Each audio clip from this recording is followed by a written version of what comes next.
Trust is important everywhere and anywhere and in every relationship, personal and professional.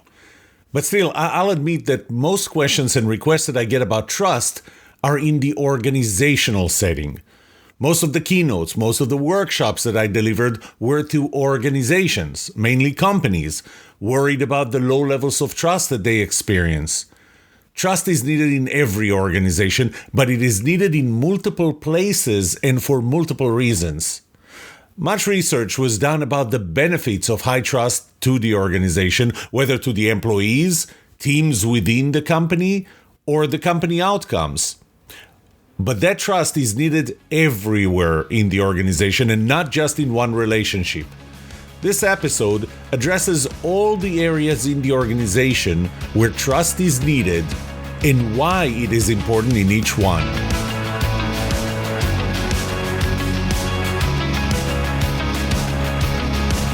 Welcome to The Trust Show. I'm Yoram Solomon, your host, the author of the Book of Trust, and facilitator of the Trust Habits Workshop. My mission is simple. I want to help you form habits that build your trustworthiness, because the answer to this question will have the biggest impact on your personal and professional success or failure. Can I trust you?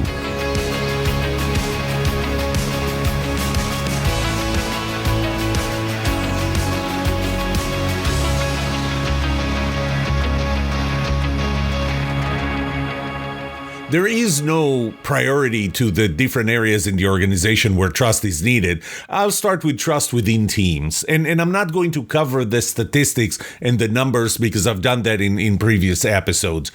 So we'll just say that trust is important in each one of them. I'll talk about why. Within a team, trust is important because it directly affects your ability and willingness to hold a constructive disagreement. That willingness is based on your willingness to be vulnerable with one another, ask stupid questions, suggest stupid ideas, and not worry about what another member of the team is going to do with that or what they're going to tell others outside of the team. It's your ability and willingness to give feedback and your receptivity to that kind of feedback. And those heavily depend on the level of trust that already exists within the team.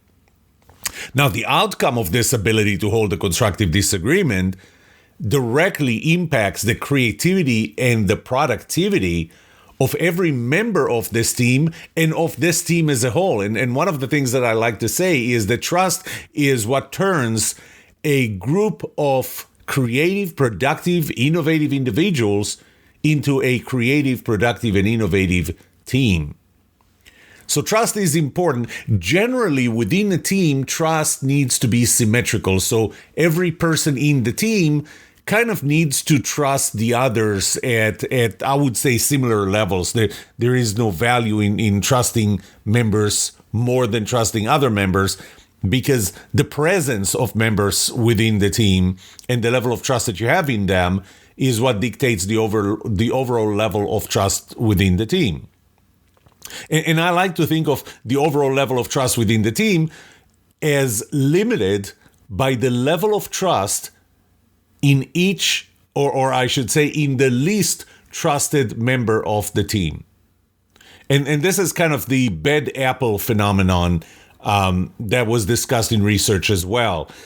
You bring in just one member of the team typically it's the new member, that the other members of the team don't trust them. And because they don't trust this new member, their willingness to be vulnerable with the rest diminishes the moment that new member comes in, or a member that they don't trust.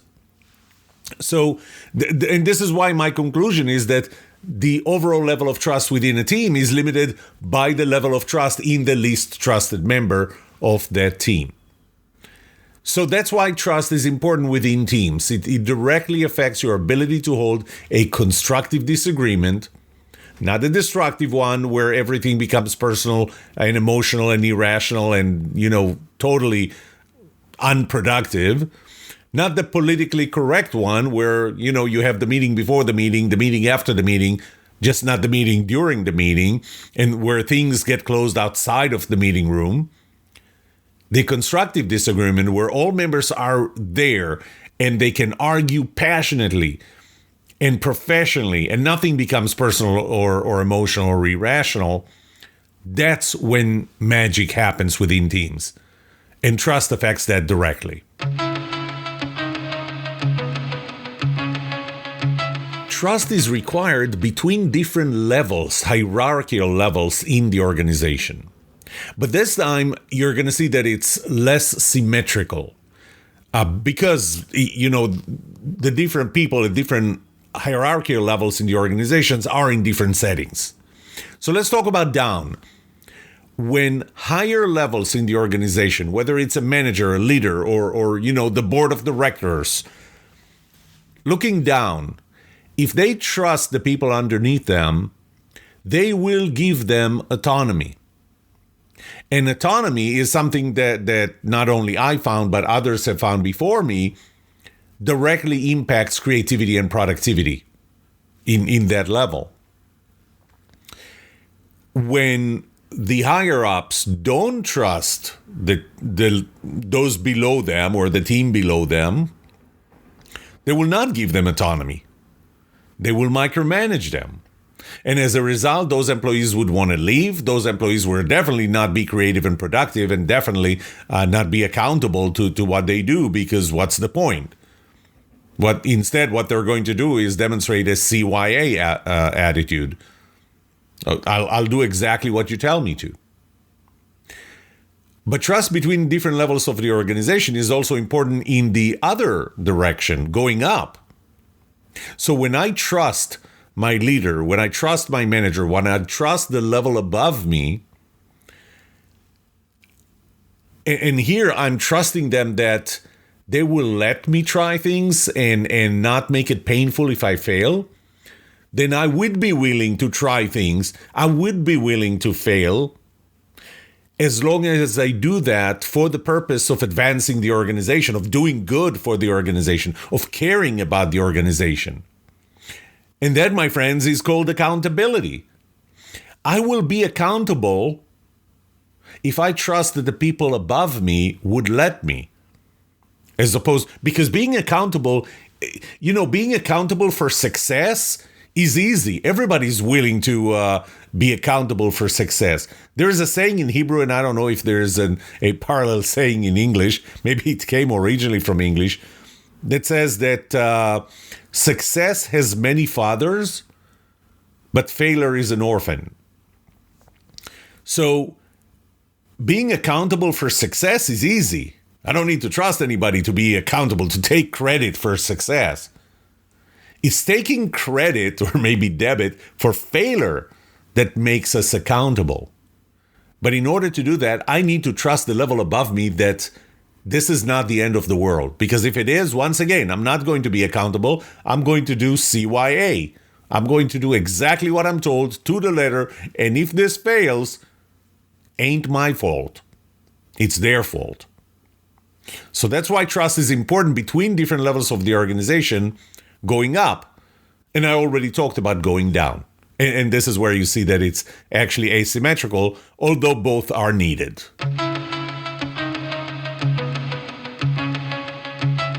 Trust is required between different functional or business silos.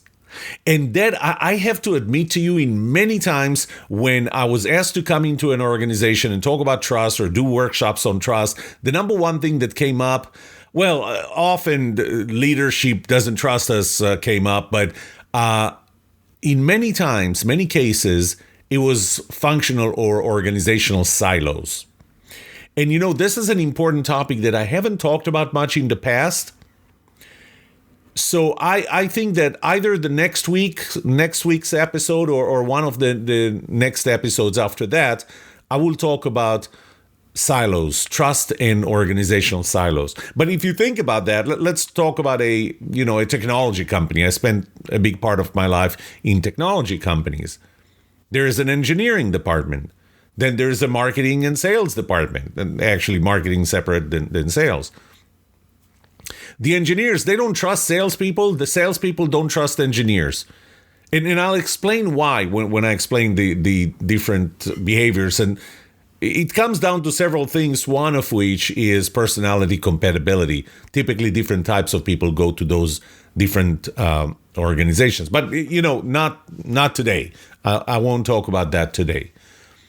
So engineers believe that they're going to be building one thing and that certain features are important, whereas the marketing department or the sales department are promoting other features of the product. And they often get into those arguments. And that's not productive for the company. Sometimes those arguments actually get outside of the company, and people outside of the company know that they're going to get different answers from different groups in the company. That's definitely not healthy for the company. So trust needs to exist between different functional and business silos. It is going to be asymmetrical, but it is needed. And once again, I'm not going to talk too much about it now because I want to dedicate a whole episode for that. Trust is required between the company and its customers, which I'm sure is not going to be very surprising, although maybe the fact that I'll tell you that it's required in both directions might be a little surprising. And I did record an episode about being a trusted customer, why it's important to be a trusted customer previously. I'm not sure if it was in this season 7 or before. And I'll just mention the top one. So, coming in, again, this is asymmetrical. Coming in, customers trusting the company. Customers buy from companies or brand or salespeople that they trust. Now, in one of my surveys, what I found, and I'm sure that it's not going to be surprising to you, is that when there are two options, let's say everything else being equal, including the price and the terms and all, customers will buy from the company or the brand or the salesperson they trust, period. Now, every time I bring this up, somebody says, well, it depends on other things. I just said everything else being equal. Exactly the same product you're going to buy from, and assuming that you can assess and evaluate the trustworthiness of your two alternatives, 100% of the time you're going to buy from the one that you trust. By the way, in one of my surveys, I also found that you're willing to pay a 10% premium and still be at 100% probability. So you can charge 10% higher price and still be at 100% probability of getting the business if you're trustworthy and you're selling against another company, another brand, another salesperson who's not trustworthy. It depends on other, before you say it depends on other parameters. And I'm not going to go into details because I talked about that in the past. In fact, what I found was that breaking even, so like when you get to the point where your customer is really kind of 50-50 torn between you, the trustworthy salesperson or company or brand, and the other one, the untrustworthy one, the break-even point, the equilibrium point, we can call it, is when you are going to charge 29.6% higher price, almost 30% higher price. By the way, if your customers trust you, that's when you get loyalty. And loyalty just feeds that trust. It's a cycle. They're loyal. They're going to buy more from you because they buy more from you and they have the same consistent positive experience with you. They're going to trust you more and they're going to be more loyal. So it's a cycle. That's coming in. That's pretty obvious. The one that's not very obvious with the customers is that the customers need to be trusted by you. And again, I'll talk more about that in the next segment when I talk about your relationship with suppliers. But if you don't trust the customers, when supply is limited, you're going to deprioritize the customers you don't trust. When you don't trust them, and what is it that you don't trust them with? There are a bunch of things, and again, I talked about that in a previous episode, but one of them is, for example, that they pay on time, and they don't give you a hard time. You don't need to chase them to get paid. And if you do, then you don't trust them. If you don't trust them, you're going to treat them differently than customers that you do trust. You're going to give them worse terms. If if you know that they're not going to pay on time, and there is really a cost to you for not being paid on time, maybe you have to take loans, maybe you don't get to get interest on money that's put aside as much, you're going to just charge it to them. So they lose by not being trusted by you.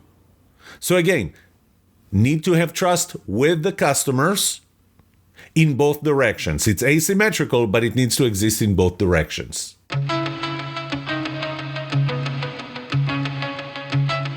And on the other side of the value chain, the relationship with the suppliers. Once again, an asymmetrical relationship. It's exactly the opposite of what I just said about the customers, because in your relationship with your suppliers, this is where you are the customer and they're what you were in the relationship with your customers.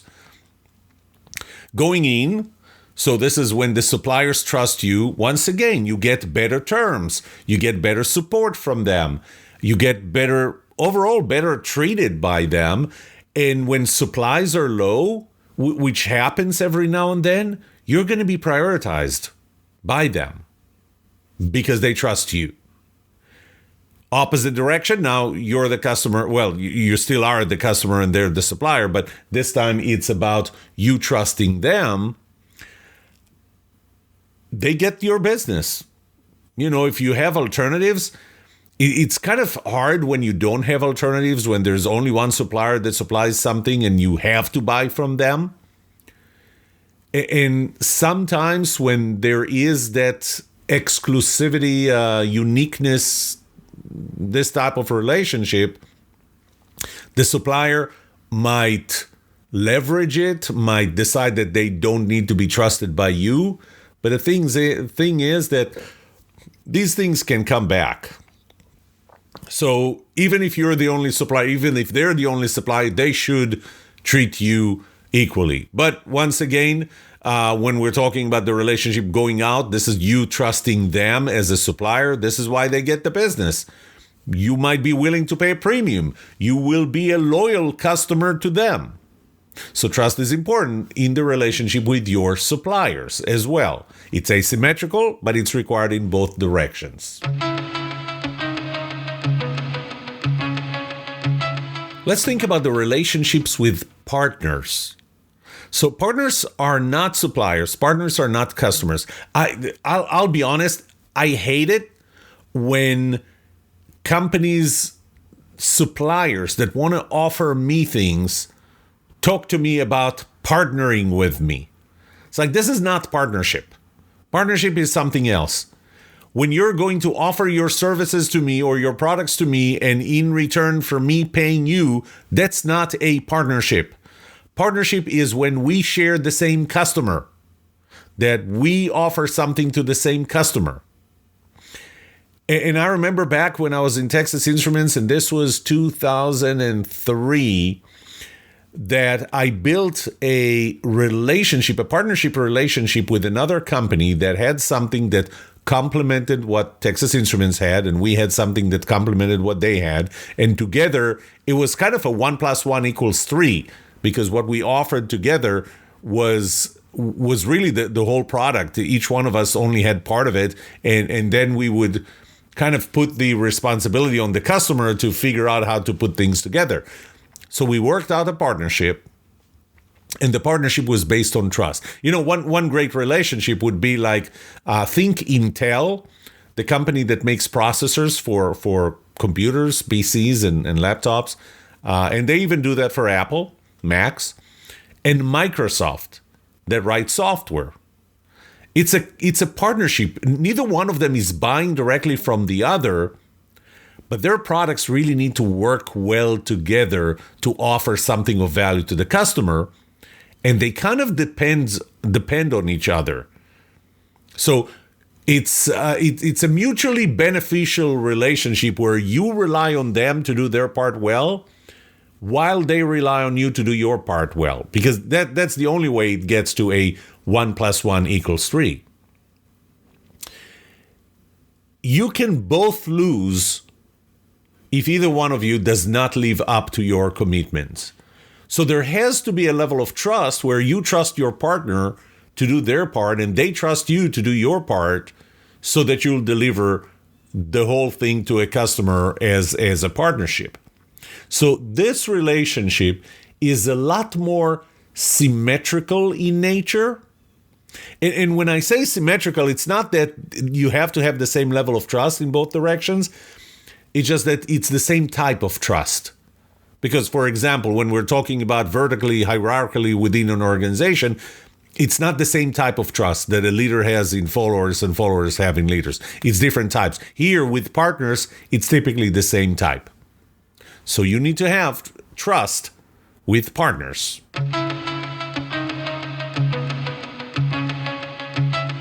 I only covered a few of the relationships that require trust within and outside, around a company. So I'll just summarize the ones that I covered: within teams, between different levels in the organization, so kind of vertical compared to within teams would be horizontal. Between functional and business silos, that's again horizontal. With the customers, that's kind of downstream in the value chain. With the suppliers, upstream in the value chain. With partners, companies that are parallel to you.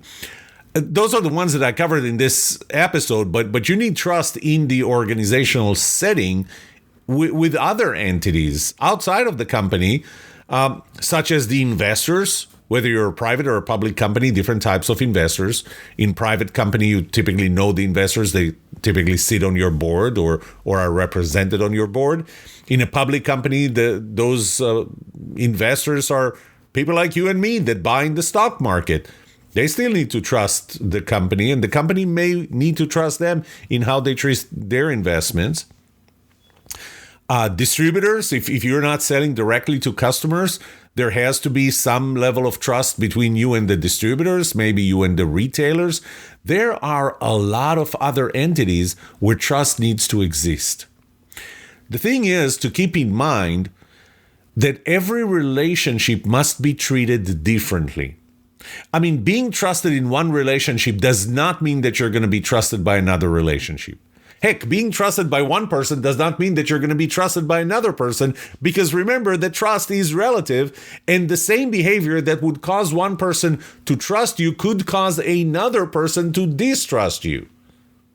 Those relationships are different. They're based on different things. So it's important to know that when you say, I want to build trust in my company, the next thing that you need to think about are all the different areas where you need to build trust within and outside of the company and all around it. The good thing is, it really is everything that applies to one relationship applies to other relationships in terms of, let me be clear, in terms of it's the same 8 laws of trust. Trust is transferable and trust is relative and personal. Trust is asymmetrical. I already showed you that even today. So the same 8 laws of trust would apply to every relationship. They would just apply differently. The same 6 components of the relative trust model, the 3 of who you are, the competence, personality, compatibility, and symmetry or fairness, and the 3, what you do, the positivity, the time, and intimacy, those 6 components still exist. They're applied differently. You are looked at differently, but through those 6 lenses. Still the 6 lenses. And finally, the same 7-step trust habits process that allows you to form new habits and change behaviors applies to every relationship. If you need to change a behavior, you need to form a new habit. So there are many relationships within a company and outside of a company where you need to build trust. Same rules apply, same models apply, same processes apply. You just need to apply them. We are getting close to the end of season 7. This is episode 11. We have one more episode 12, next week. And as usual, as started with season 4, every season has 12 episodes, and then we're going to be taking 1 week off, a 1 week break. After that, when season 8 comes back, and I'm going to say it again next week, the episodes will start being released Tuesday morning. So on your commute to work Tuesday morning, the episode will be ready for you. I will probably release it at 6 a.m. So starting 6 a.m., the episode is going to be available. So the first Sunday in January, the episode 1 of season 8. If you're going to be waiting for it on Sunday, it's not going to be there on Sunday. It's going to be recorded, but not available yet. It will come out Tuesday at 6 a.m.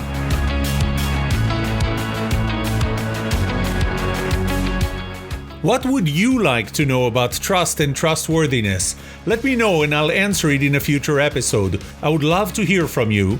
Email me at yoram@thetrustshow.com. If you like this episode, subscribe to the show so you will automatically get notified when I release a new episode. Rate it.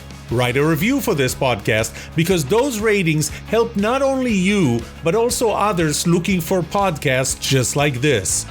If you're looking for more resources to learn about how to build trust, be trusted, or know who to trust, look up my workshops, online courses, books, or go to my website, trusthabits.com. And remember that the answer to these 2 questions will have the biggest impact on your personal and professional success or failure. Can I trust you? And can you trust me? Thank you for listening or watching The Trust Show.